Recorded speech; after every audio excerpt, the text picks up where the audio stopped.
Ser podcast. Y seguimos recopilando datos de la noticia tremenda que ha atravesado este viernes. Dani Alves duerme hoy en la cárcel. La jueza ha decretado prisión provisional sin fianza para el futbolista acusado de agredir sexualmente a una chica muy joven, de poco más de 20 años, hace 3 semanas en una discoteca de Barcelona, en la víspera de Nochevieja.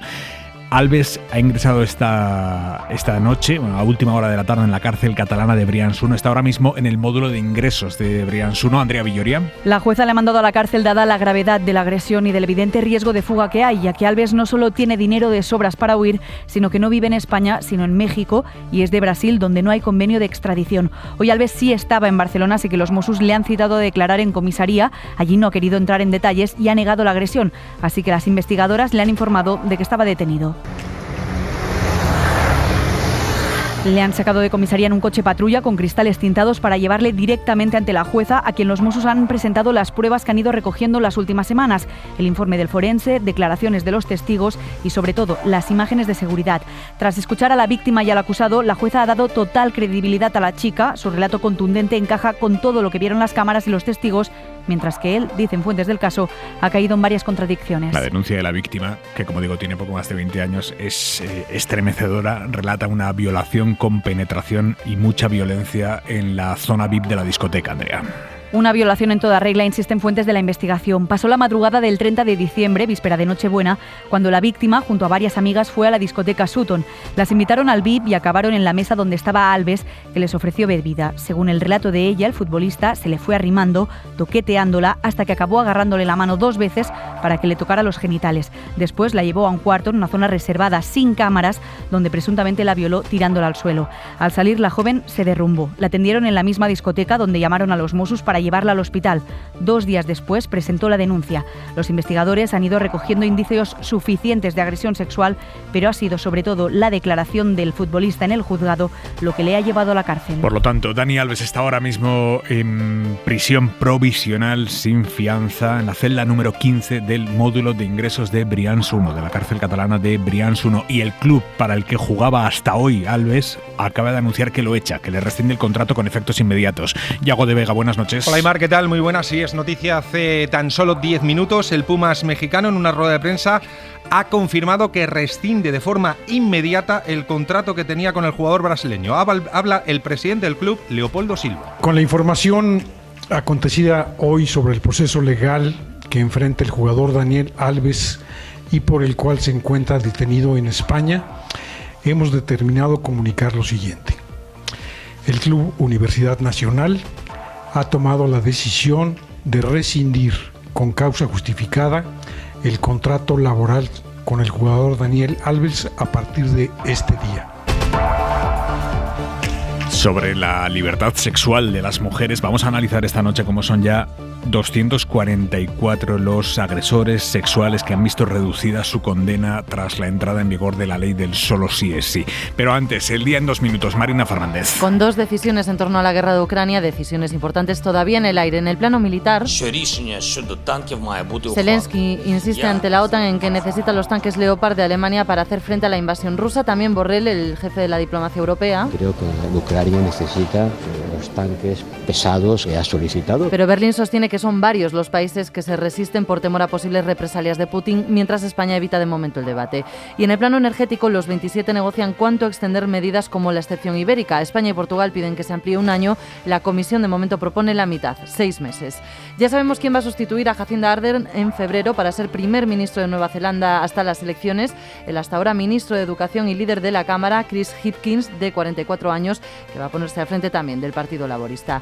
Todo esto el viernes de unas disculpas históricas. We together apologise for the pain, hostility, exclusion and rejection that LGBTQI people have experienced. Las ha leído la obispa de Londres. La Iglesia Anglicana ha pedido perdón a las personas gays, lesbianas, bisexuales, transexuales por el dolor que les ha causado y promete cambiar. También ha pedido perdón a través de un portavoz el primer ministro británico Rishi Sunak, pero por ir sin cinturón en el asiento trasero de un coche. No es que le parara la policía, es que subió un vídeo a Instagram en el que se ve que no lo lleva. Le ha caído una multa de unos 100 euros. Y todo esto mientras en el primer festival de cine del año, el de Sundance en Estados Unidos, las estrellas desfilan con ropa de esquí en la alfombra roja. Enviada especial de la SER, Pepa Blanes. El cine español se prepara para conquistar Sundance y el año pasado lo hizo Cerdita. Este año le toca el turno a Mama Cruz. Quédense con este título, es la película con Kitty Mamber que homenajea a nuestras abuelas, a una generación de mujeres que no disfrutó de su sexualidad. ¿Y te masturbas por lo menos? Pero vamos a ver, tú estás loca. Va a haber más folclore aquí en Sundance, porque también en unos minutos arranca la premier. Eso sí, aquí las premier son con abrigos, con gorros, con botas de esquí de Casandro. Es una película mexicana con Gael García Bernal que interpreta a un personaje real. Saúl Armendáriz fue campeón de lucha libre y abiertamente LGTB y queer. Son solo algunas de las muestras de una reivindicación latina que recorre el festival. Esta es una zona Utah con mucha presencia de hispanos que vienen a trabajar en la temporada de esquí y también puede verse una clara intención de mostrar historias que reivindiquen a los nativos americanos. Entre tanta estrella americana, claro.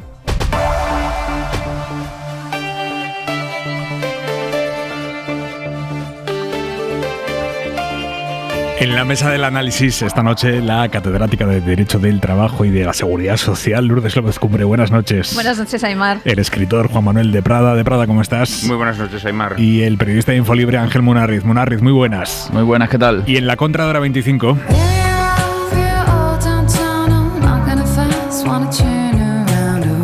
termina la semana en la que Vox le ha demostrado a Mañueco hasta qué punto le puede marcar la agenda y la política en Castilla y León. Le hemos visto hoy a Mañueco profundamente irritado cuando los periodistas le han preguntado insistentemente por su vicepresidente. Pero su vicepresidente... Usted da esto ya por cerrado. Que hay un protocolo. Da por cerrado. Gallardo, que hay un protocolo. Usted me ve a mí en la cara. Soy el presidente de la Junta de Castilla y León. No hay más que decir. No hay debate. Bueno, más allá de tardíos golpes de autoridad, Manuel Javois, buenas noches. ¿Qué tal, Aymar? Buenas noches. Publica hoy Isabel Valdés en El País que en todo el año pasado en Castilla y León se practicaron 60 abortos en el sistema público y 2.537 en el privado. Un hermoso giro de los acontecimientos en esa polémica según la cual en Mañueco no hay debate, pero no hemos dejado de hablar en toda la semana, sería aprovechar, como ha empezado a aprovechar Valdés, precisamente con ese reportaje, la avanzadilla ultra respecto al aborto para poner el foco en el camino que queda por recorrer, es decir, ante la petición de un paso atrás, dar 2 pasos adelante. De los 90.000 aproximadamente abortos practicados en España el año pasado, por ejemplo, el 84,3% fueron derivados del sistema público al privado. Y todavía hay mujeres que pagan de su bolsillo la interrupción voluntaria del embarazo para ahorrarse el trago de pasar antes por consulta, sobre todo en sitios más pequeños, para que una decisión, en fin, tan íntima y tan delicada sea conocida por cuanta menos gente mejor. Los problemas que España tiene respecto al aborto no tienen que ver con la natalidad y no tienen que ver con la despoblación, tienen que ver con los complejos, que todavía obligan al sistema público a delegar en el privado intervenciones que al ser transferidas señalan sin quererlo el problema. Buen fin de Javois, descansa. Buen fin de Aymar, un beso, gracias.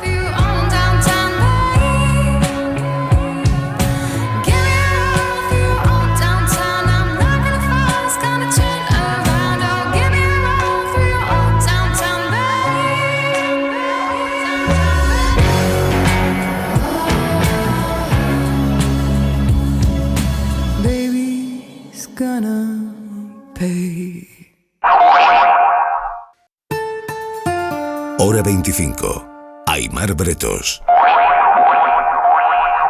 Termina la semana en la que, tapado por cumbres, tanques, protocolos antiaborto, divisiones independentistas también, tapado por todo ello, ha ocurrido algo de una gravedad política profunda, y es que el PP no solo ha premiado a 2 diputados que traicionaron a su partido de origen, UPN, sino que los ha incorporado con fuegos artificiales, sin reparos. Sergio Sayas y Carlos García Danero, que dijeron que no se pasarían al PP, no solo sí se han pasado al PP finalmente, sino que hoy se ha confirmado que García Danero va a ser el candidato del PP a la alcaldía de Pamplona, ni más ni menos.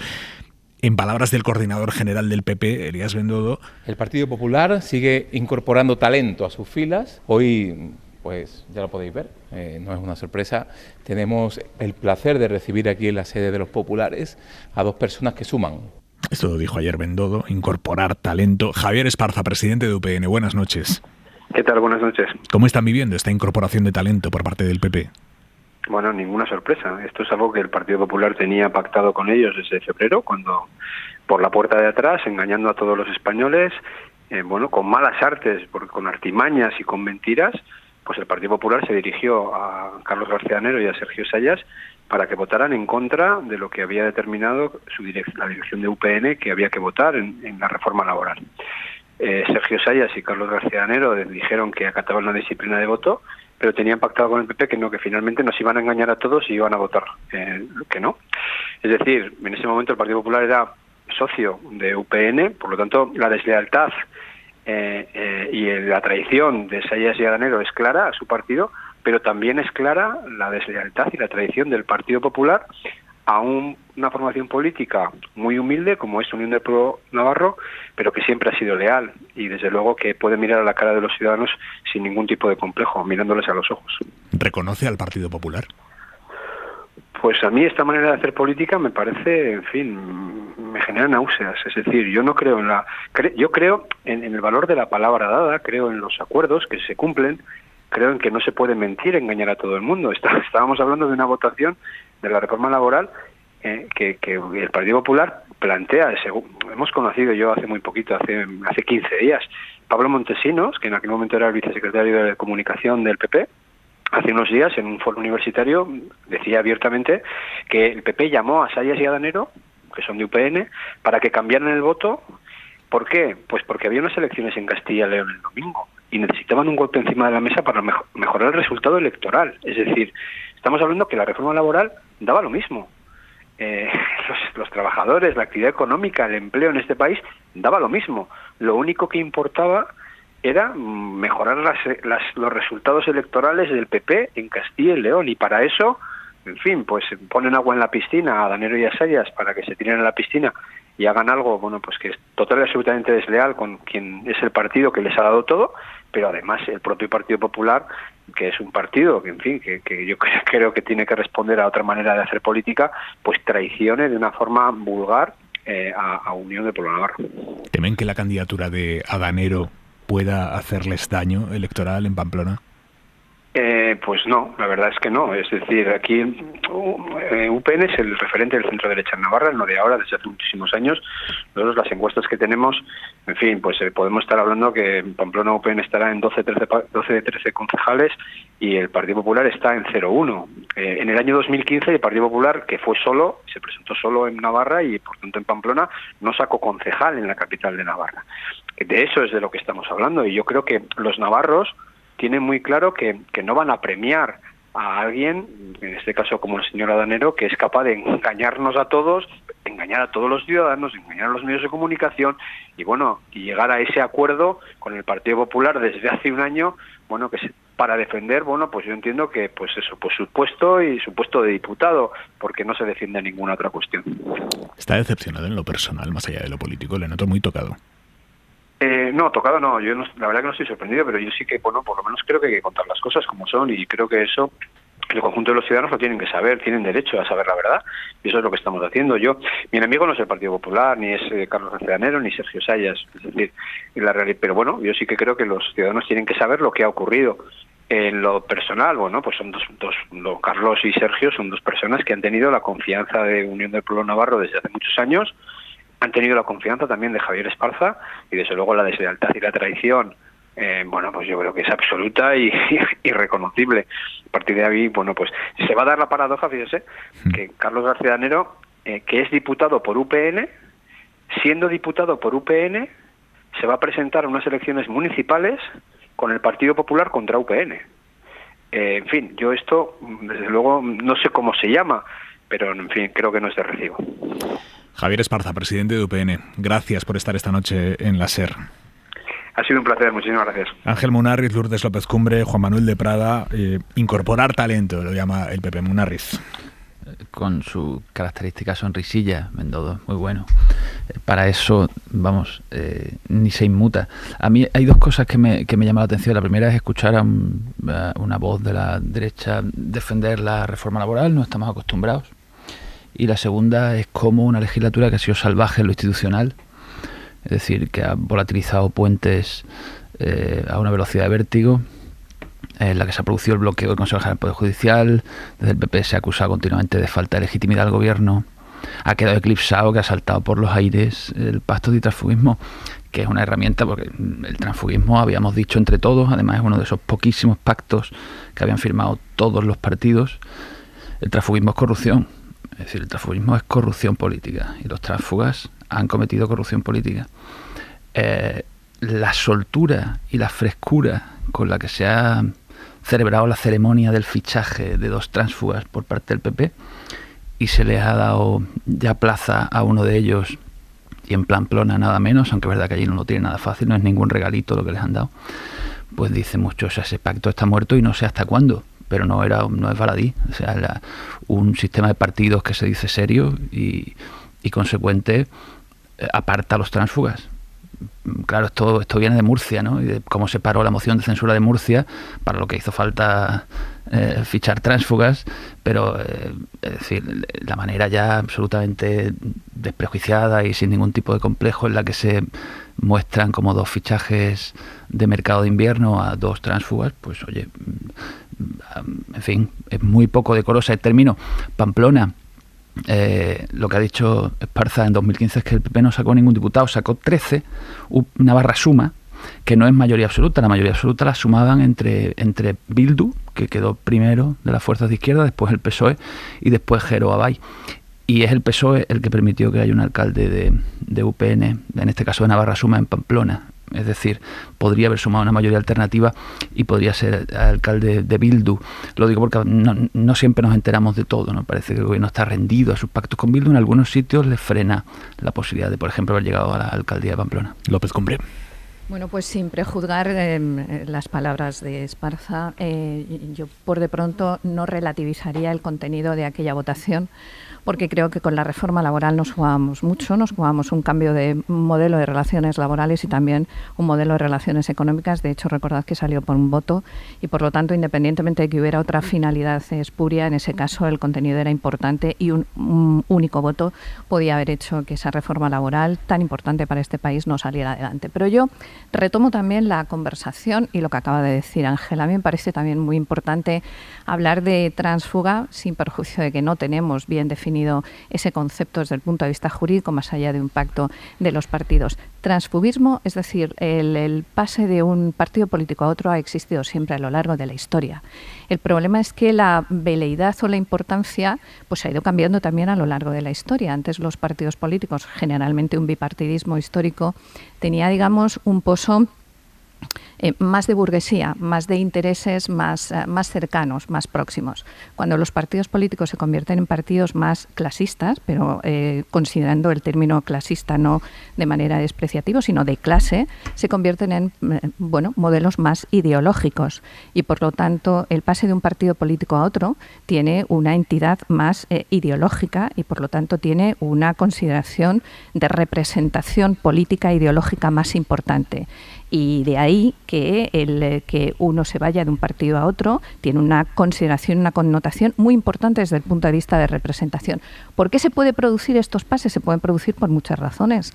Se puede producir por una crisis del partido político en el que estés, o se puede producir por una desviación ideológica del propio partido político en el que estés, o se puede producir por una desaveniencia con la jerarquía del partido político con el que estés, o se puede producir, como intuyo que puede ser en este caso, por una expectativa personal de incremento de tus consideraciones políticas o de tu promoción política, que yo me temo que puede ser el caso.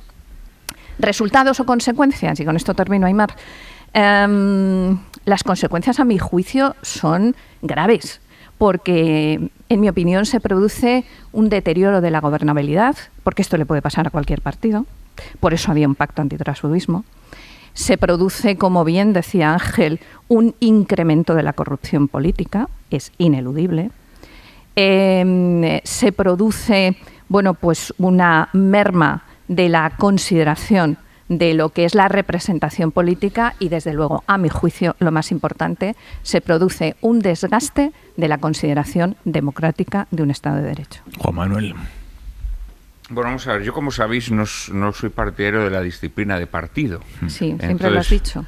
El que un diputado vote en contra de la directriz del partido no me parece mal, incluso me puede parecer bien, lo cual no quiere decir que en todos los casos me parezca bien, sobre todo si hay otras connotaciones, ¿no? Pero el hecho en sí de que un diputado no vote según le ordena el líder del partido o del grupo parlamentario al que pertenece, a mí me parece incluso una muestra de salud política. Me parece una muestra de salud política, porque al final un representante popular tiene que votar aquello que considere que defiende los intereses de sus representados. Dicho esto, efectivamente este caso reúne unas circunstancias específicas a las que mis compañeros han aludido ya, entonces no me voy a repetir. Sí me gustaría hacer una reflexión sobre el valor que tiene que Feijóo asuma un pacto o una promesa que hizo su antecesor. Porque a fin de cuentas... Supuestamente. A fin de cuentas está asumiendo unas entendemos, ¿no? Entendemos, se puede entender, se puede presumir, que está asumiendo una promesa que ha hecho Pablo Casado a estos diputados. Diputados, por cierto, que no son de UPN, ¿eh? El señor Esparza ha dicho que son diputados de UPN, no, los diputados al final son diputados. Y ellos han pasado al grupo mixto. Fueron elegidos por UPN. Sí, fueron elegidos, pero como sabes, el cargo no pertenece al partido, sino que pertenece a la persona que ha sido elegida. Con unas siglas, cuidado, porque también Juan Manuel. ahí el señor Esparza hizo una trampa. Esos señores son diputados, ellos. Sus actas son de ellos, sí. Efectivamente, ¿no? Pero es muy interesante que Feijóo asuma esa promesa de Pablo Casado. Porque claro... Y luego las derivaciones que tiene asumir esa promesa. Más allá de que yo creo que el cargo que le da a Danero no es una perita en dulce, sino todo lo contrario, yo creo que es un marrón, ¿no? Pero es interesante porque de alguna manera al asumir marrón, yo no estoy nada de acuerdo con que sea un marrón. ¿La alcaldía? No, la alcaldía, evidentemente alcalde no va a ser, pero cada enero va a sacar un concejal en Pamplona de sobra. De sobra. Sí, hombre, pero va a ocupar probablemente la oposición, salvo que luego el PP y UPN, claro, efectivamente sí. Pero UPN, que UPyD es los otros. Perdona. Ojo que no veamos a Danero en el equipo de gobierno de UPN. A priori, sin saber si luego efectivamente van a llegar a pactos, a su vez, después de escenificar esta gran disensión, a priori, Feijóo el mensaje que está lanzando es que prescinde de un hipotético apoyo de UPN cuando lleguen las generales, porque si verdaderamente la situación entre los partidos va a estar tan tensa, da la impresión de que Feijóo, si se quiere, como lapsus freudiano o como acto fallido, está asumiendo que en realidad la única posibilidad que tiene de gobernar es el apoyo de Vox. Porque empezar a maltratar a estos partidos pequeños, pero siempre tan necesarios para el Partido Popular, de cara a un gobierno, es un rasgo extraño. Y a lo mejor esto también habría que enlazarlo con que finalmente las cosas en Castilla y León se hayan arreglado y se haya corrido un tupido velo sobre lo que allí ocurrió. Es decir, que yo creo que esto se puede hilvanar. Por cierto, que me decías antes en la publicidad que sea algo de lo que allí ocurrió.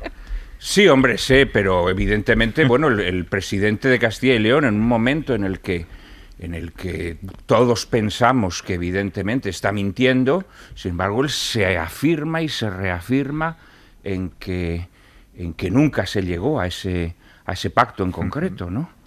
Entonces, bueno, yo creo que esta es una cosa que tendría que saberse. O sea, yo creo que los españoles tenemos derecho a saber, ¿no? Si miente uno o miente otro, porque desde luego uno de los dos miente. En cualquier caso, lo que sí creo que se pueden enlazar estos dos hechos, ¿no? El hecho de que en Castilla y León, cuando parecía que el gobierno se podía romper, de repente no se haya roto, y el hecho de que Feijóo, de alguna manera, desprecie hoy, a lo mejor repito, dentro de unos meses no, pero hoy desprecia el apoyo de UPN, ¿no? Por cierto, lo que ha despreciado Feijóo hoy ha sido la citación judicial. Una jueza de Salamanca lo había convocado hoy a comparecer allí en el juzgado por un caso es bastante menor, es un caso muy, muy local. Un grupo de alcaldes y concejales y afiliados del Partido Popular están reclamando que se convoque el Congreso Provincial del PP de Salamanca. Como la Dirección Nacional no lo convoca, han presentado una demanda y la jueza que instruye el caso había convocado a Feijóo hoy allí. Ayer Génova dijo que Feijóo no va a ir. No va a ir y vamos a mandar a un representante legal que le explique a la jueza todo lo que la jueza quiera saber, porque como Feijóo no era presidente del partido en el momento en el que no se convocó cuando se tenía que convocar este congreso, consideramos, dice el PP, consideramos que él no tiene nada que decir. Hoy la jueza, allí en el proceso, ha visto que no estaba Feijóo. El don Alberto Núñez Feijóo estaba citado por el juzgado, pero no lo veo aquí. Sí. A este señor no, sobre todo porque don Alberto pues es conocido, ¿no?, públicamente. Sí, un poco conocido es don Alberto, efectivamente, y la jueza ha broncado a los representantes legales del PP que estaban allí. Pedro Jiménez. La bronca de la jueza de Salamanca, Raquel Pérez, al representante legal del Partido Popular que ha acudido a declarar en lugar de Alberto Núñez Feijóo, ya está en YouTube. Es el Partido Popular y el señor Feijóo el que decide cuándo la prueba es pertinente, no lo es, pues acudimos o no porque tenemos que aportar algo o no. Es decir, es el Partido Popular y el señor el que de forma unilateral decide si es pertinente, si nos va a aportar algo, si no nos va a aportar algo, Señoría, eludiendo la decisión de esta juzgadora. Y es que el juzgado quería que fuera el presidente del partido el que aclarara por qué desde 2021 no se ha celebrado el Congreso Provincial del PP que reclama un grupo de afiliados y que explicara también las reuniones que los demandantes han mantenido en las últimas semanas en Génova por este asunto. Son más de 2 minutos de bronca. Este es otro pasaje. Y estaba citado al nombre del señor Núñez Feijóo, ¿no? No era a ningún representante legal,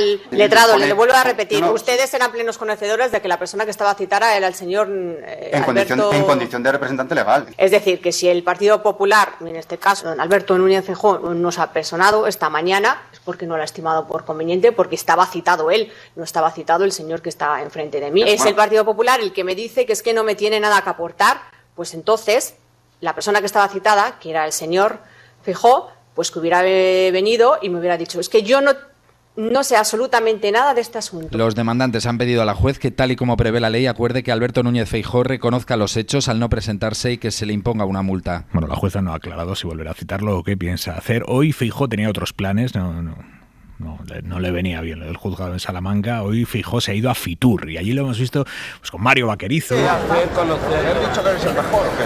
El mejor es usted. Hombre. El mejor es usted, le dice Mario Vaquerizo a Feijóo. Lo hemos visto a Feijóo ni más ni menos que pidiendo perdón solemnemente al presidente de la República Francesa en nombre de los españoles por el gesto de Per Aragonés ayer, que se fue de la cumbre sin esperar al himno. El desaire y la descortesía que ayer se produjo en Cataluña es una falta de respeto y yo le pido disculpas al presidente de la República Francesa porque un representante del Estado en Cataluña pues ha tenido un acto de desaire y de desconsideración. Pero donde no veremos a Feijóo es mañana en la manifestación que han convocado las agrupaciones de derecha y de extrema derecha que orbitan en torno a ese espacio político que está entre el PP y Vox. Es una manifestación contra Pedro Sánchez, ese es el denominador común de todos los que van a asistir, estar contra el actual presidente del gobierno.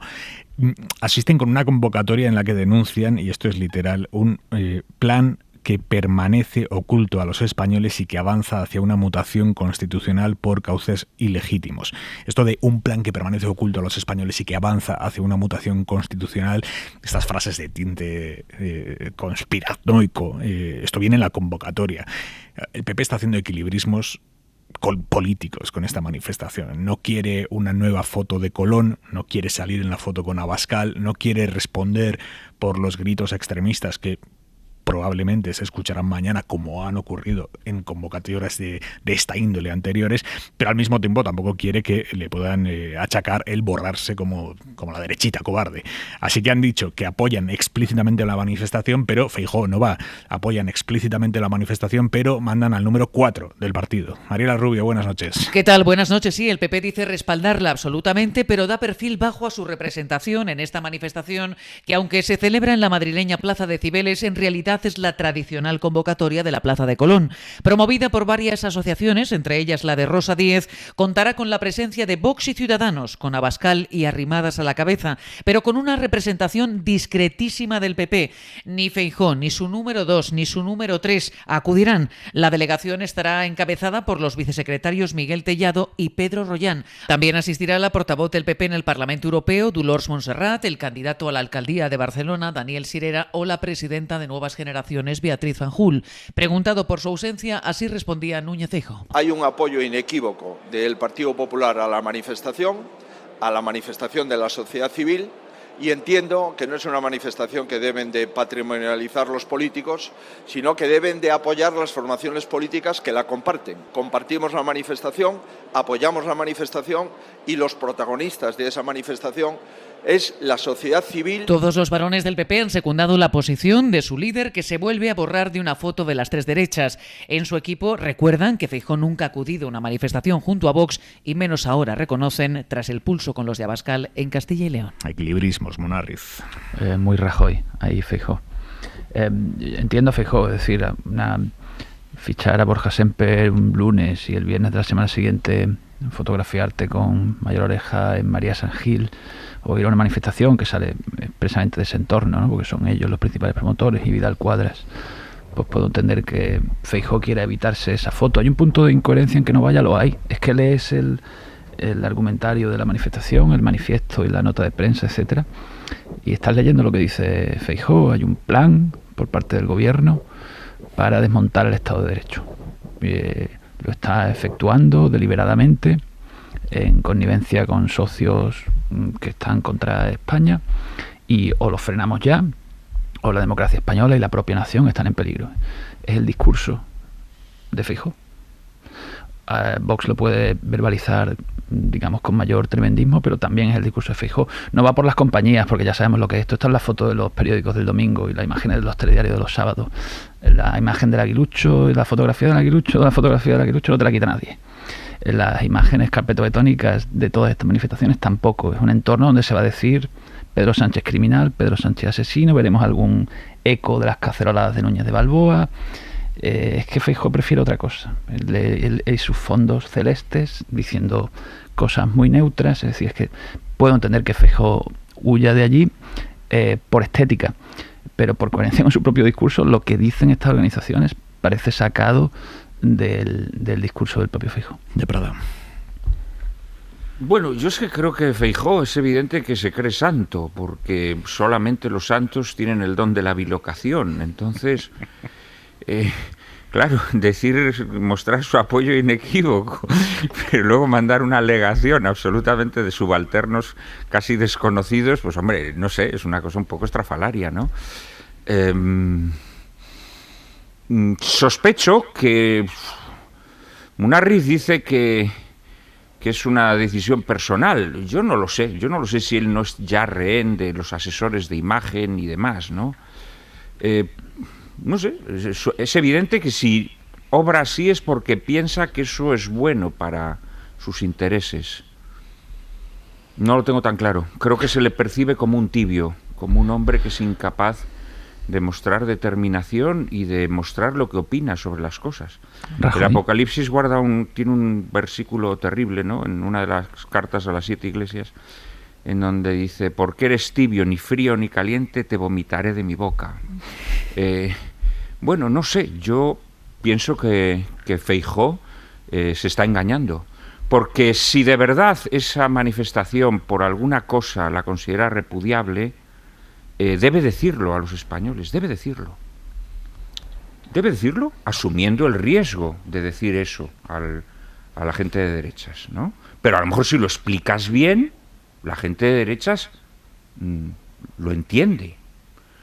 Pero estos subterfugios yo creo que le llevan a una indeterminación que la gente identifica, pues eso, con tibieza, con marrullería, con maniobrerismo, con incapacidad para tomar partido, para definirse sobre los problemas políticos, y yo creo que esto va en su contra. Pero... No sé, yo desde el punto de vista táctico creo que al PP nadar entre dos aguas, ni sí ni no le va mal.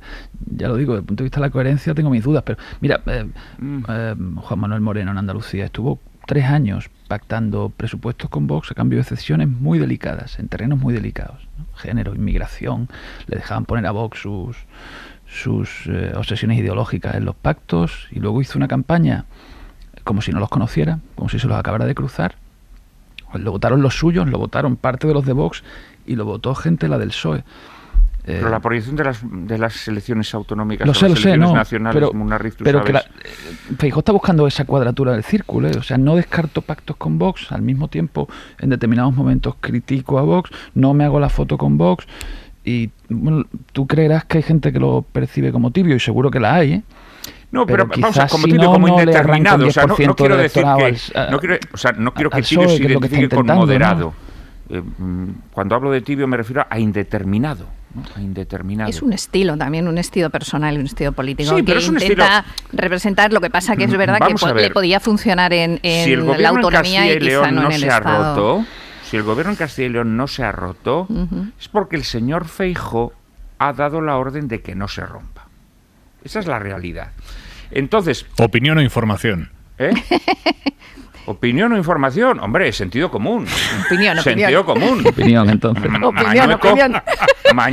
Mañueco es un hombre que todas sus decisiones las ha tomado, evidentemente, después de que se le hayan dado instrucciones desde Génova. Son asuntos muy delicados en donde un varón del PP en una posición tan frágil como la que está Mañueco no puede decir, ¡hala, venga, aquí se decide lo que yo digo! No, eso es así. Entonces, hombre, yo no digo que gente primaria y absolutamente elemental, porque el señor Feijóo no salga fotografiado con Arrimadas y con Abascal, pues ya se piense que el señor Feijóo no está, que está impoluto, que no está contaminado. Esto es falso. Cualquier persona que piense y dice, bueno, sí, este tío no se hace una foto, pero hombre, está gobernando con Vox en Castilla y León. A ver, Lourdes. Es un poco absurdo. Muy a favor del derecho a la libre manifestación, por lo tanto, muy a favor de todas las manifestaciones que se produzcan dentro de la legalidad y, por lo tanto, cumpliendo con todos los términos. Sí, Ángel, muy a favor de todo. Ahora bien, no muy a favor de que se presenten como manifestaciones de la sociedad civil todas aquellas que están auspiciadas, avaladas, tuteladas por partidos políticos, porque cuando es una manifestación de la sociedad civil eso es más esporádico, más repentino, más natural, menos impostado como ahora, ¿no? Yo lo único que cuestionaría de la manifestación de mañana es quizá, entre comillas, la anacronía, porque vamos a ver que la derecha está en contra del gobierno del señor Sánchez, eso ya es una cuestión absolutamente palmaria.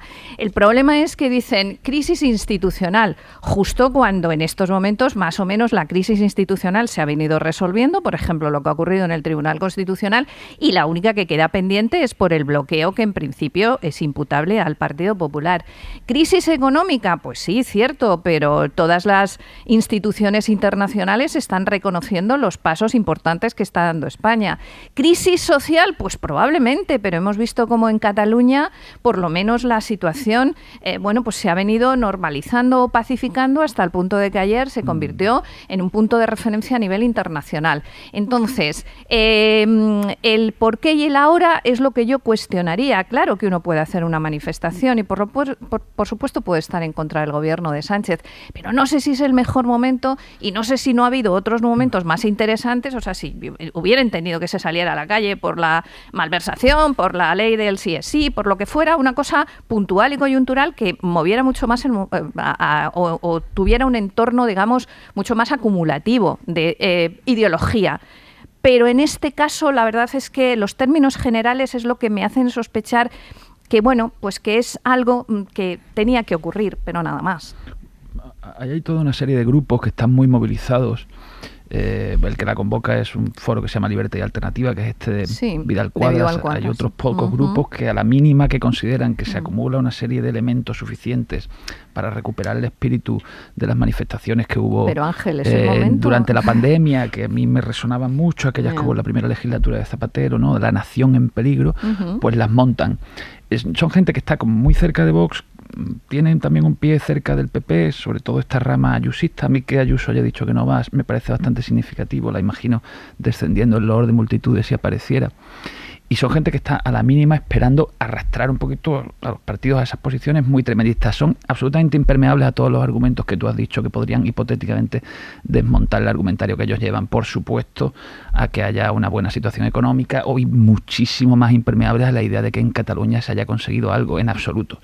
La nación se ha rendido, es decir, va a ser una manifestación cargadísima de nacionalismo y cargadísima de ideología, de ideología, por supuesto, como casi todas las manifestaciones, ¿no? Pero en este caso va a ser muy beligerante contra la figura de Sánchez, con la que hay una auténtica obsesión, y esa es, digamos que es el tono más que el fondo de lo que huye Feijóo. Hay uno de los asuntos que los convocantes de esta manifestación reprochan al gobierno y en los que el gobierno no tiene un discurso con el que contestar es la cantidad de rebajas de condena a agresores sexuales que se están produciendo a raíz de la entrada en vigor de la ley del solo sí es sí. En total, los agresores sexuales que se han beneficiado con reducciones de pena o incluso excarcelaciones a raíz del cambio legal son ya 244, de las cuales excarcelaciones 19. Pedro Jiménez. El goteo de rebajas de condena a agresores sexuales que se han visto beneficiados por la entrada en vigor de la ley del solo sí es sí se ha elevado hasta los 244. Se han sumado 22 rebajas en Madrid o 15 nuevos casos en la Comunidad Valenciana. La ministra Pilar Llop ha reconocido que la reforma legal no ha producido los efectos deseados. Es verdad que la ley no ha tenido los efectos deseados. Es verdad que en el ámbito del derecho transitorio el Gobierno pensó que sería aplicable otro tipo de respuesta como más similar a la que ya dio la Fiscalía General del Estado. Según Europa Press, de esos 244 casos, 19 han conllevado la excarcelación del violador. Lourdes. Bueno, lo hemos comentado en muchas ocasiones, el error técnico que se cometió en la norma es absolutamente incomprensible desde el punto de vista jurídico. Por más que nos lo planteemos, no podemos entender cómo se ha producido. También es verdad que habría que decir que aunque se hubiera solventado, digamos, unos días más tarde, el efecto inmediato que produce la entrada en vigor de esa norma con ese contenido legislativo, para todos aquellos que tuvieran una sentencia susceptible de revisión en ese momento, ya sí que es inevitable. Es decir, que probablemente estos efectos hubieran sido inevitables, aunque hubiera habido después una rectificación de ese error técnico. Pero sí que es verdad que la sensibilidad social que hay respecto de esto y la repercusión que hay es muy grave. Y además es que yo creo que es irreversible. Efectivamente, ayer decía que puede ser una cuestión única y exclusivamente de una cierta respuesta un tanto infantil por parte del Ministerio. Quizá es que no se ha encontrado porque no hay forma técnica de evitar que todos aquellos que se podían beneficiar en el momento de la entrada en vigor hubieran evitado estas consecuencias. Pero a las palabras de Manuela Carmena, que hablaba de soberbia infantil. Soberbia infantil, efectivamente, pero ella tiene que saber también cuáles son los efectos de la entrada en vigor de esta norma en una norma penal. Pero sí que es verdad que se podía haber dado un paso, un reconocimiento, una manifestación, aunque ya el resultado pudiera ser más o menos el mismo, pero sí que se podía haber reconocido el error. Yo creo que además en política, creo que además es un gesto de valor añadido, el reconocimiento de un error. En este caso es un error técnico, yo creo que no es un error político, pero precisamente porque hay tantos asesores, porque estuvieron muchos ministerios de por medio, es verdad que no se pidió un informe o algunos informes preceptivos, pero estaba bastante evidente. Bueno, quizá no se podía haber evitado, pero sí que se podía haber reconocido. Y me parece que la alarma social es importante. Se intenta contrarrestar con esa utilización de las pulseras y con todas estas cuestiones que intenta tanto el Ministerio del Interior como el Ministerio de Igualdad, como el Ministerio de Justicia, pero yo creo que son soluciones que no atemperan la dimensión del problema. De Prada, ¿cómo lo ves? Bueno, y soluciones dudosas, porque eso de que un señor que ha cumplido una condena se le ponga una pulsera, por eso. Bueno, eso habría que discutirlo mucho, su legalidad. Vamos a ver, esta ley, yo ya lo dije aquí, esta ley, hay un principio del derecho penal que es muy claro, ¿no? Que es que siempre se tiene que aplicar la ley que beneficia a aquella persona que ha sido condenada con una ley más dura, ¿no? Esto es el artículo 3 del Código Penal, principio general del derecho penal, y esto es así. Y yo cuando oigo, por ejemplo, que la culpa la tienen las interpretaciones machistas que los jueces están haciendo de la ley, me parece que son declaraciones un tanto sórdidas, porque tratan de tapar ese error político descargando sobre los jueces una grave responsabilidad cuando ellos saben perfectamente que los jueces lo que están aplicando es este principio general del derecho penal, que además lo tienen que aplicar obligatoriamente. Entonces me parece muy peligroso que se deslicen esas ideas de las interpretaciones machistas. Dicho lo cual, aparte del error técnico, yo creo que hay una ceguera. Es decir, hay un intento Yo que los delitos sexuales tengan menos condena que los delitos contra la vida, porque repito, en España se ha estado penando a violadores con la misma pena que a homicidas, ¿no?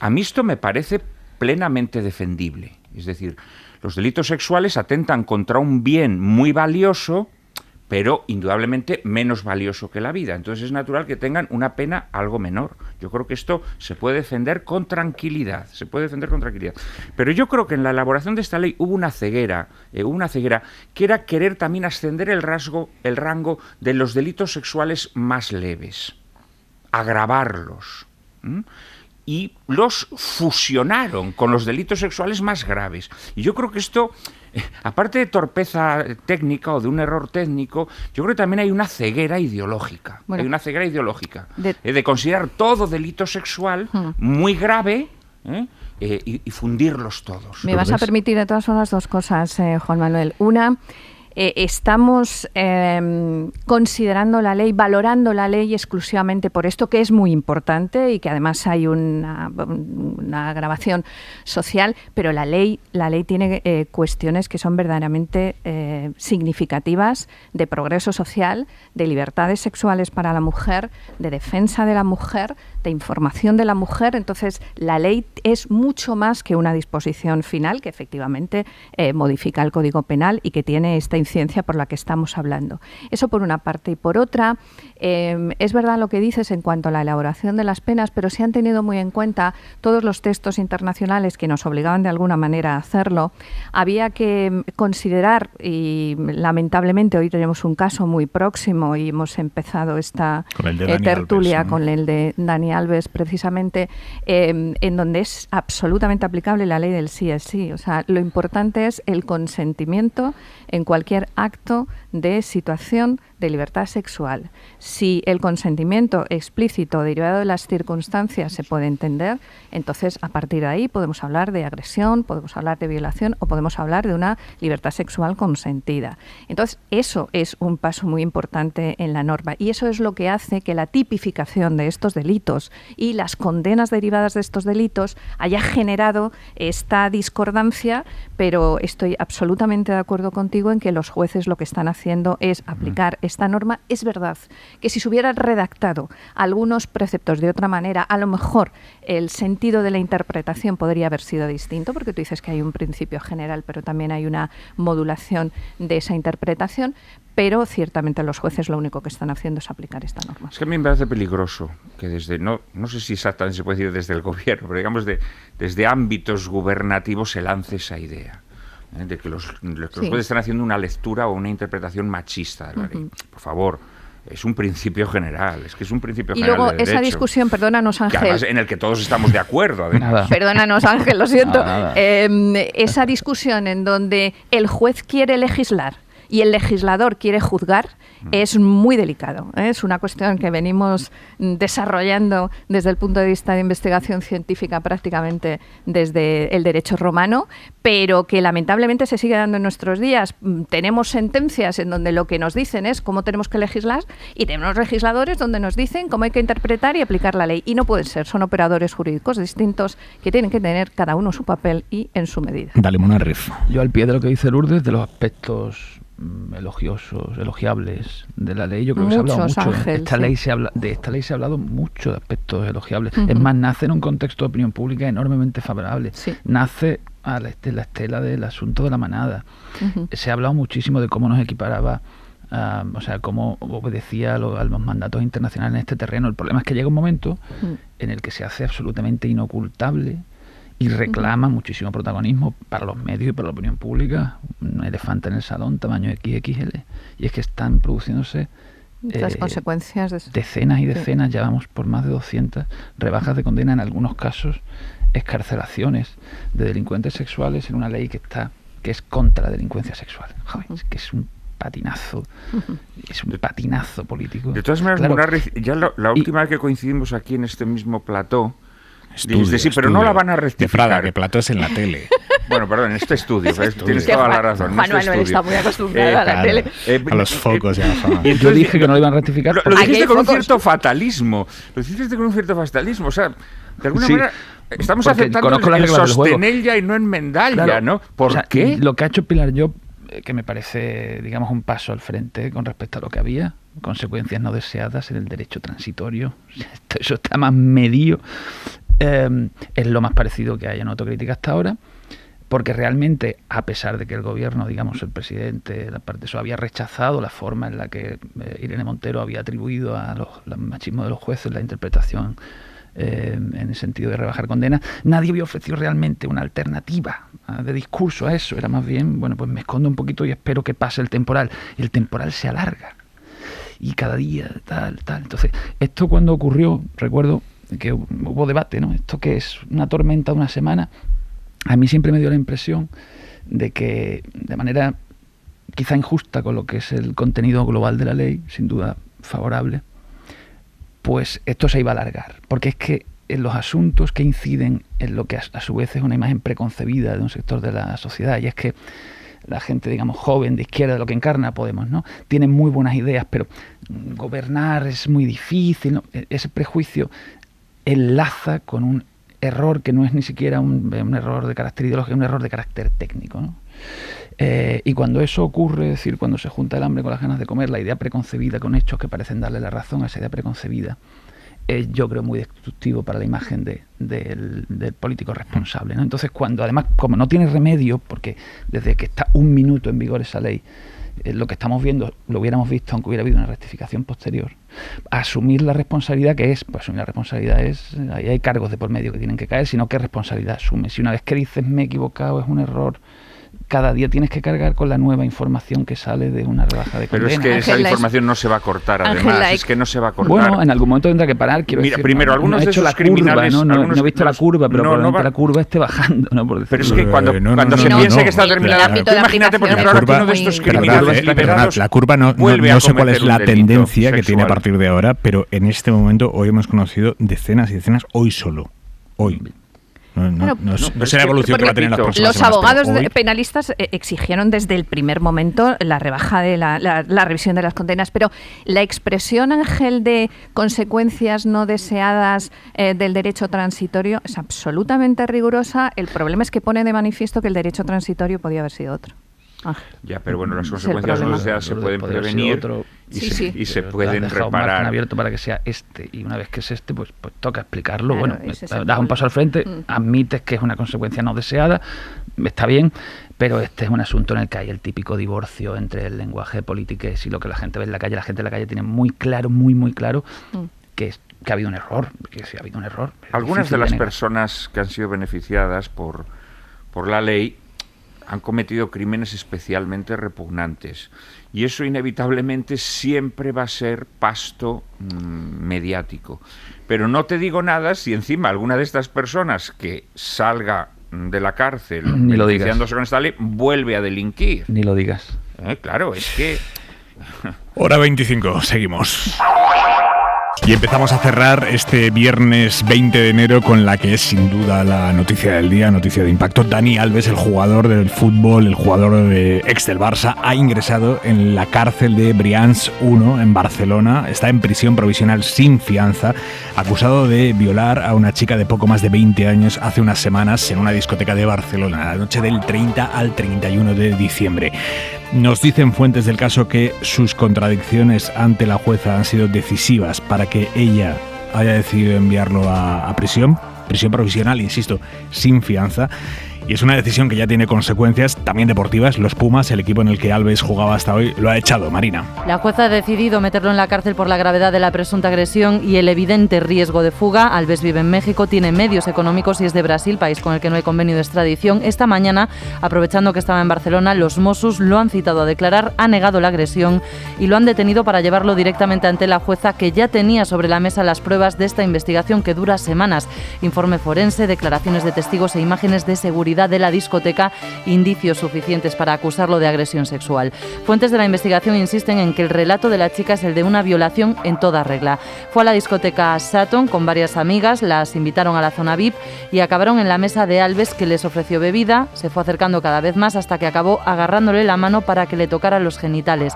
Después la llevó al cuarto sin cámaras, en el que presuntamente la violó, tirándola al suelo con violencia y penetración. Al salir, a la chica la atendieron en la misma discoteca, desde donde llamaron a los Mossos para llevarla al hospital.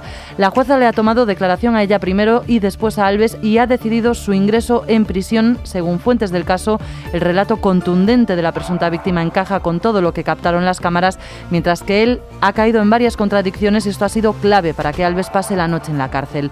En las imágenes se les ve, como había denunciado la chica, en la zona VIP de la discoteca. Se ve cómo él la dirige a un cuarto que no tiene cámaras, y cómo salen después los dos. Él ha venido negando conocer siquiera a la denunciante. El que hasta hoy era su club, los Pumas, ya ha tomado medidas. El club ha tomado la decisión de rescindir con causa justificada el contrato laboral con el jugador Daniel Alves a partir de este día. El club reitera su compromiso de no tolerar actos de ningún... Leopoldo Silva, el presidente, ha anunciado su despido inmediato. Dani Alves en prisión, primera noche en prisión, noticia que va a atravesar seguro el larguero, pero hay más asuntos en lo estrictamente deportivo. Iago de Vega, hola de nuevo. Hola Aimar, ¿qué tal? Muy buenas de nuevo. Sí, evidentemente al margen del tema Alves, que se lleva toda la actualidad deportiva, arrancado la 18ª jornada de Liga en Primera División, le ha ganado el Mallorca 1-0 al Celta de Vigo, gol de Dani Rodríguez. El Mallorca se queda a mitad de la tabla, situado cómodamente, y el Celta de Vigo se queda tan solo un punto por encima del descenso. Dependiendo de lo que pase el fin de semana, podría caer incluso a los puestos de descenso.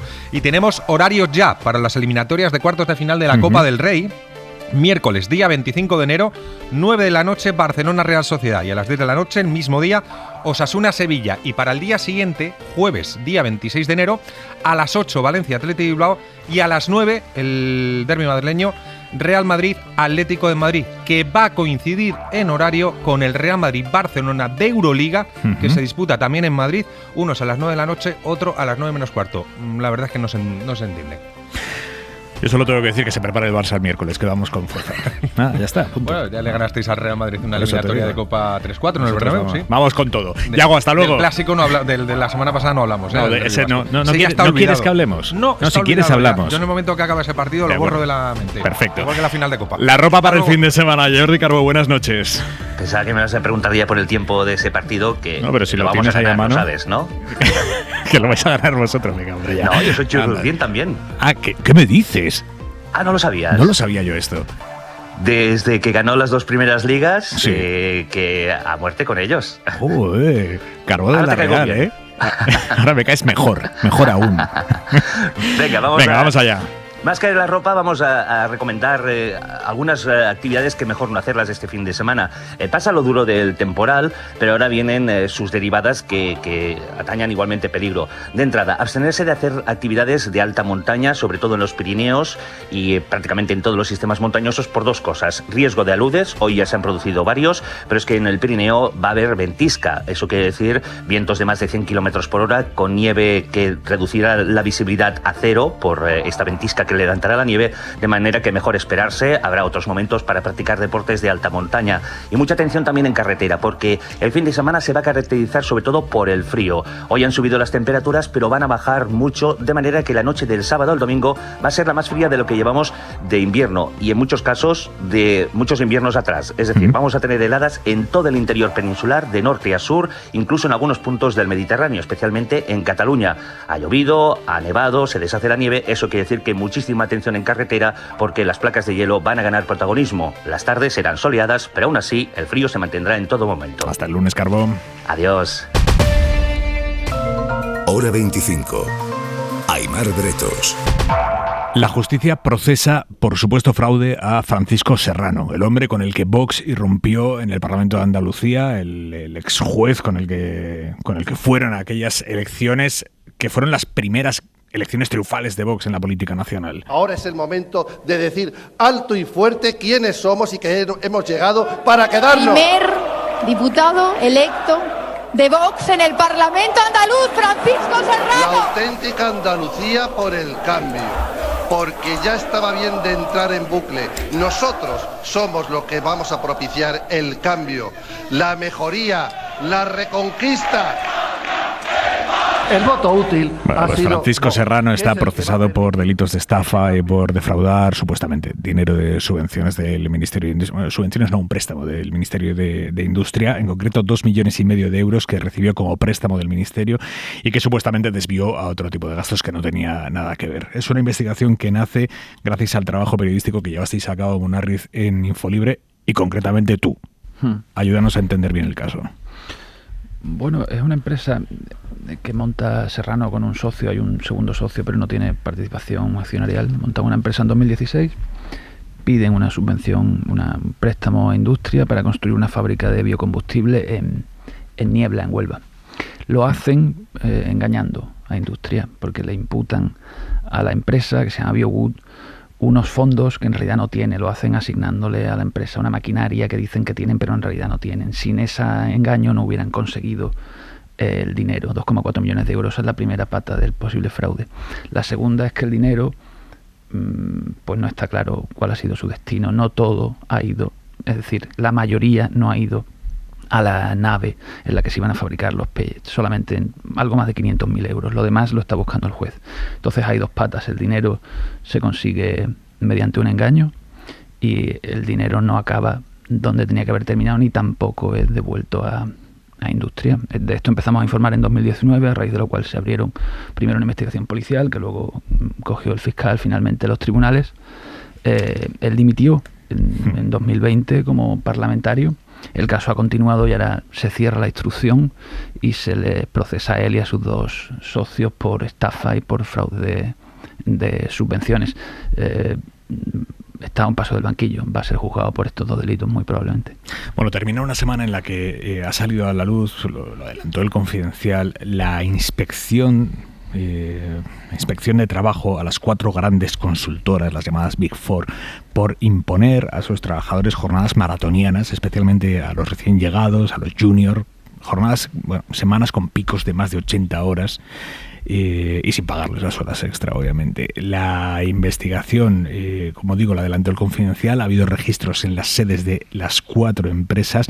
No quiero preguntaros tanto por el fondo, que sí que quiero escuchar, Lourdes, tu análisis como catedrática de Derecho del Trabajo, sino las consecuencias ideológicas que ha tenido esto. Hemos visto a lo largo de cómo iba avanzando la semana, hemos visto a los máximos exponentes en la conversación pública, política, mediática, máximos exponentes de la economía neoliberal defendiendo esos casos de explotación, con el argumento de es lo que hay y si no, que es que son unos blandos, si no asumen este modelo en el que se asciende pues pagando este peaje. Isabel Villar. Lo ha hecho, por ejemplo, el economista Daniel Lacalle. El que fuera gurú económico de Pablo Casado plantea que el Ministerio de Trabajo debería aprender de las Big Four, no inspeccionarlas. Lo dice como una forma de luchar contra el paro.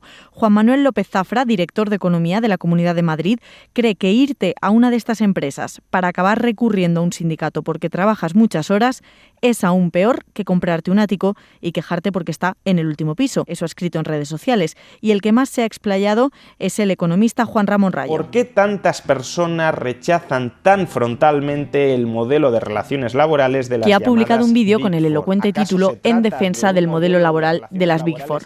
No es que Rayo niegue lo de las jornadas maratonianas y encima con un sueldo inicial no muy alto, de unos 25.000 euros al año. Lo que sostiene es que, por decirlo de alguna forma, ese es el precio que tienen que pagar los recién llegados a cambio de que en el futuro, cuando asciendan, les paguen muchísimo más. Es que uno no entra como junior y se queda eternamente como junior. Y según Rayo, si los junior, esos recién llegados, trabajaran menos horas o las mismas, pero mejor pagados, las empresas ganarían menos en su conjunto y esos beneficios, que son los que luego se reparten entre los altos cargos, dejarían de existir. En resumen, nadie estaría bien pagado y nadie querría entrar en las Big Four. Muchos de los trabajadores que entran a estas empresas desean que ese sea el modelo de relaciones laborales. Concluye el economista que para que exista la opción de terminar cobrando mucho en esas empresas, es necesario que los que entran nuevos trabajen muchas horas y cobren mucho menos. Lourdes López Cumbre, catedrática del Derecho del Trabajo. A ver, Aimar, hay cuestiones que son delicadas, efectivamente. Cuando han entrado en vigor todas las normas de los registros de jornada ha sido precisamente por esto, ¿no? Siempre ha habido una necesidad de registrar las jornadas, pero el problema era las horas extraordinarias que se hacían por encima de las jornadas ordinarias y que no estaban compensadas económicamente o con descansos, que es lo que permite la ley, ¿no? Los registros de jornada se hacen precisamente para esto, para detectar dónde están las horas extraordinarias y detectar también esa bolsa de fraude, porque unas horas extraordinarias no abonadas no solamente significan una falta de compensación económica, significa también que no se cotiza a la Seguridad Social y, por lo tanto, la Inspección de Trabajo no solamente busca el ámbito laboral, busca también el ámbito de la Seguridad Social y de la recaudación. No nos olvidemos que también esto es un efecto importante.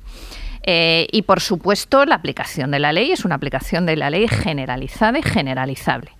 El problema es que dentro de las relaciones laborales también hay relaciones laborales que se denominan de carácter especial.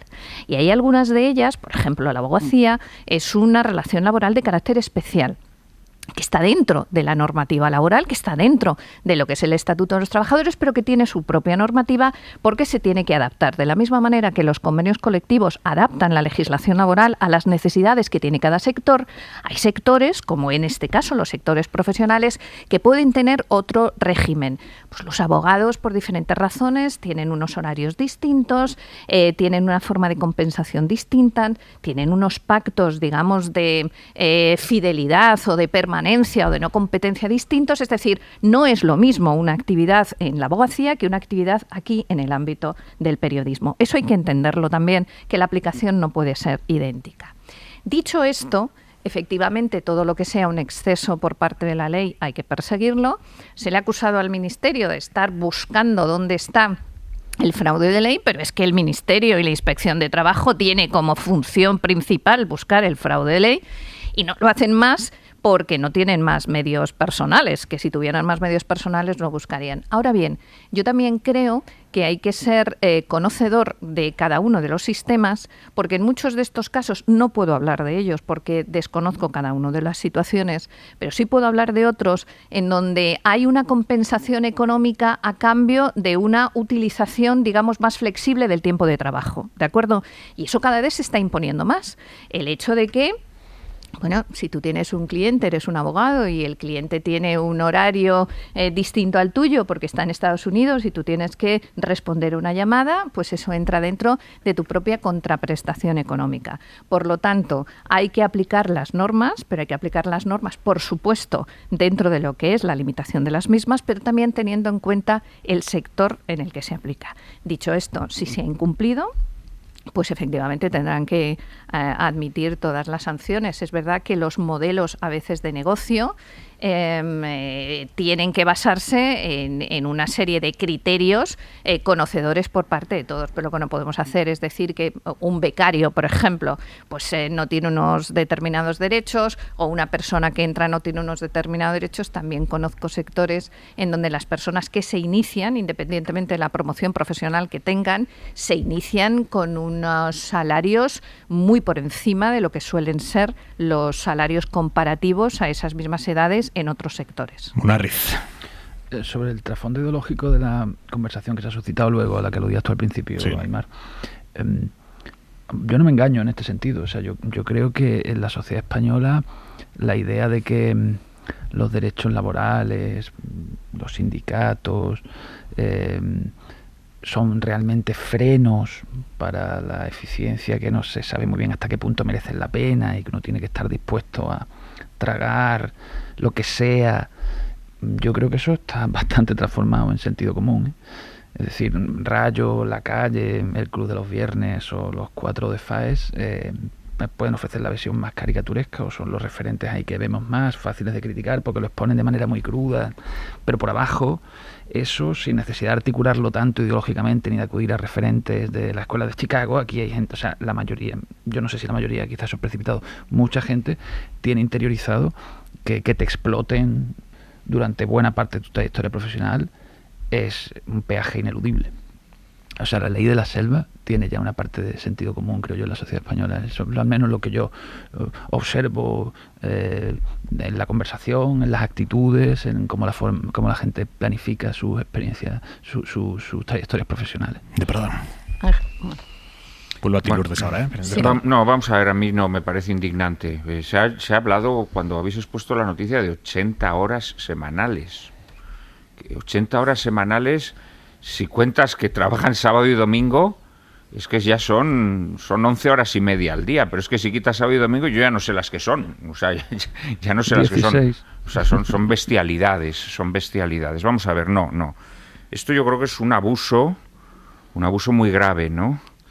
En primer lugar, vamos a ver, estos pronunciamientos neoliberales, ¿no? Según los cuales, pues hombre, que es que al principio tienes que hacer todo esto, porque gracias a eso luego, el día de mañana, si subes, vas a cobrar unos pluses maravillosos, etcétera, etcétera, ¿no?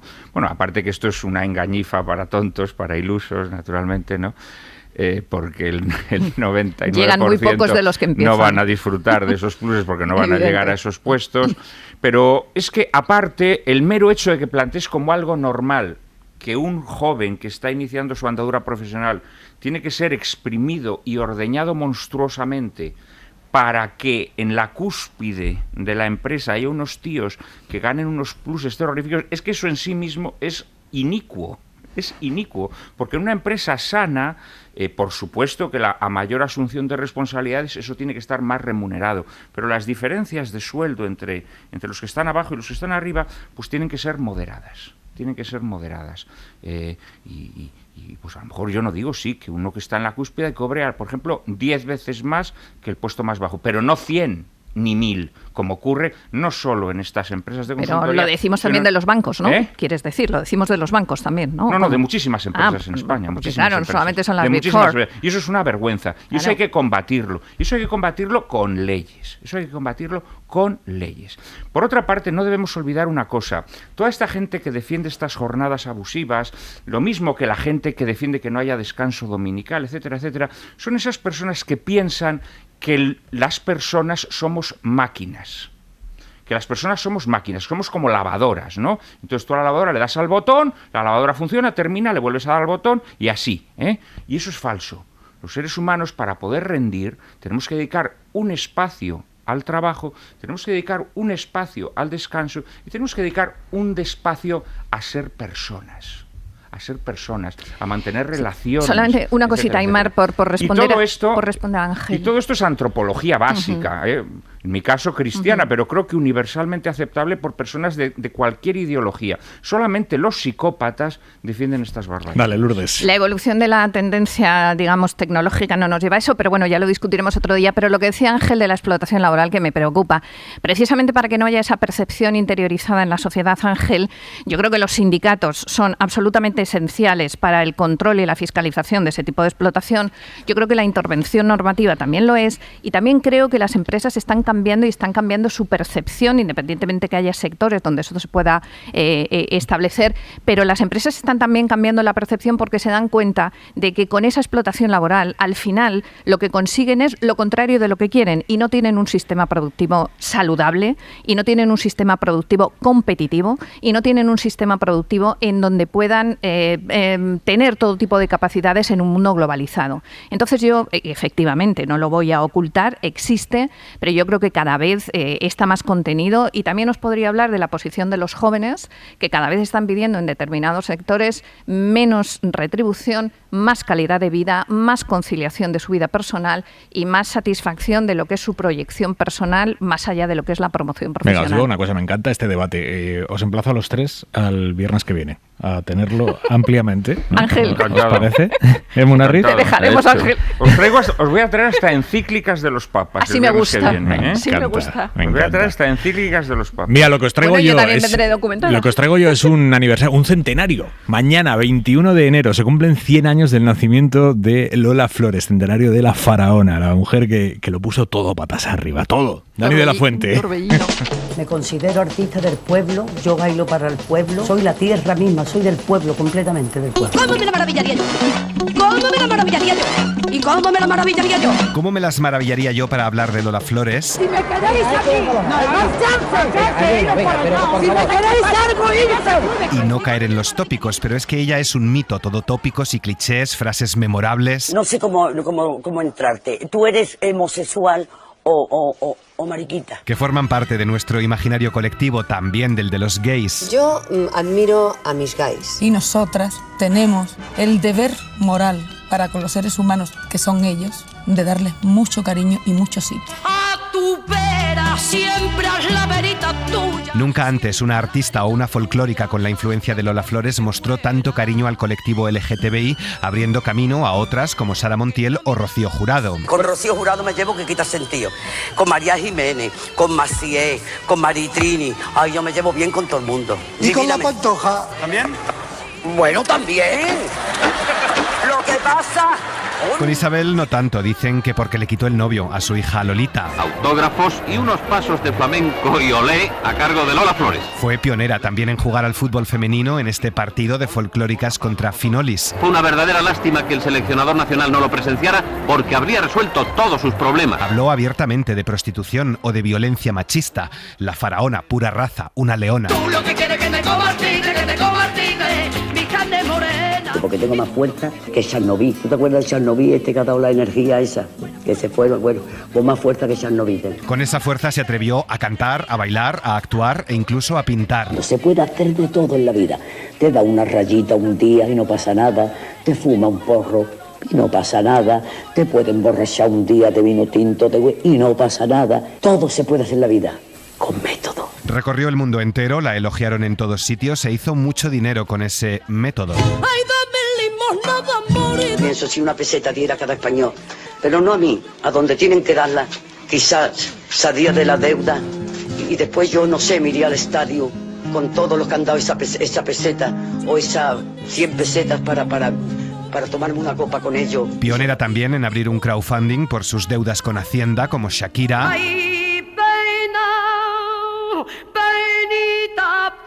Lo que tengo es un disgusto tremendo porque Hacienda me quiere cobrar demasiado. O sea, sí, eso me lo tienen que arreglar porque yo he metido muchas divisas en España y yo he sido una mujer que siempre trabajo, que no he tenido un abogado que se ocupe de mis cosas y ahora me quieren poner una multa porque dicen que hace 2 años no he hecho las declaraciones. Y eso sí que no, porque yo soy la Lola y me tienen que tener un poquito de cosa, ¿no? La Lola era mucha Lola, tampoco podemos olvidar ese momento en el Florida Park. Ustedes me lo vayan a devolver porque mi trabajito me costó. Buscando el pendiente sin dejar de cantar ni de bailar. Pero el pendiente Íñigo no los quiero perder, ¿eh? Por favor. Porque Lola Flores no paró hasta que la enterraron. A lo mejor pido que en la caja me la metan. Otra pregunta. La bata de cola. Buenísimo. Buenísimo. Lola morena de faraones viene mi cantar conmigo. ¿Qué supuso para España Lola Flores, Munarriz? A ver, yo soy de Jerez, ¿sabes? Estuve allí de los 1 hasta los 18 años. Me acuerdo cuando llegué al instituto, el día que había muerto, había chavalas en mi clase llorando, abrazadas. Artísticamente no es de mi cuerda, pero vamos, mito popular, vamos, respeto máximo. ¿De Prada? Pues una encarnación de lo que Lorca llamaba el duende, ¿no? Que es el genio español con ese rasgo impremeditado, disparatado, caótico, pero genial al final. López Cumbre. Soy más de Antonio Flores, pero bueno, creo que fue un torbellino, creo que fue efectivamente un genio, el arte, más allá de su proximidad quizá a la dictadura, pero fue una trabajadora, fue una defensora también de los derechos de la mujer y yo creo que cuando hay arte en una persona eso es reconocido y reconocible. Nos vamos, Lourdes López Cumbre, Juan Manuel de Prada, Ángel Munarriz, un abrazo fuerte. Un abrazo. Adiós. Buenas noches. De la pena dejé mi cantar. Lola morena, Lola de España, Lola y nada más, Lola.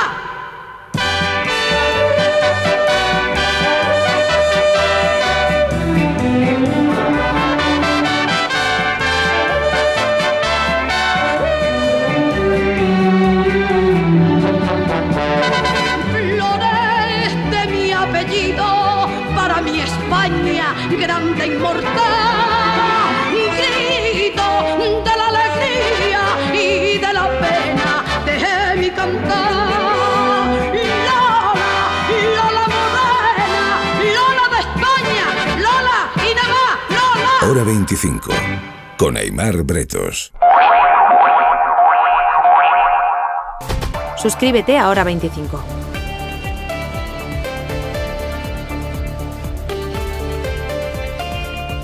Para no perderte ningún episodio, síguenos en la aplicación o la web de la SER, Podium Podcast o tu plataforma de audio favorita. Cadena SER. La radio.